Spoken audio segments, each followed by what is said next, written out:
الله يسعدك عمي. هاتي. العيانة؟ اي بلي. المريض علي حسون يبكم؟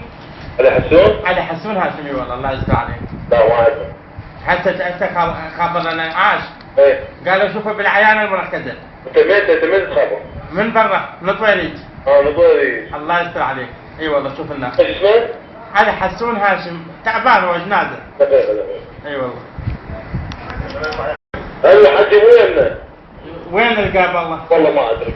هم هسه جو من يمك. تعال حاسب هاشم. الو. الو نعم. سلام عليكم. لا والله. علي حسون هاشم. اي. اي والله تعبان اذا ما يجي عمي انا دخلت والله العظيم ما ادري شلون. يا عمي انت ولا يمك عن قلت لك بس والله مو يمنا. احنا عندنا بس 5. هو هاي هم تليفون والله. خلوا ما تحاكي خلوا ما تحاكي. غيروا في ما يحكي ماكو جديد. تعال انا كذا اذا الو. الو ها. مساء الخير يما. لا يمه.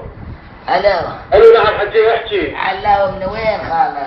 حجي مو يمنا ما عندنا ايش مريض ما عندنا ايش اسم. وين وجاي بعد عيني؟ ما ادري.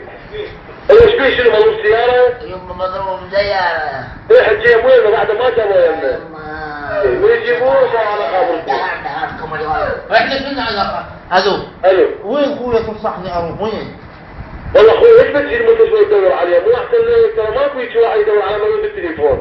احنا مو بالتليفون هم جو مثل المقالة بالعيادة. بار اسمع لي ابن عمي، هو شو يسوي لك المريض؟ قرايبك؟ ايه ابن عمي ابن عمك تجي المستشفى الطب في مكان يسموه الاحصاء. الاحصاء؟ يطب له يطلع له ايه اسمه بي.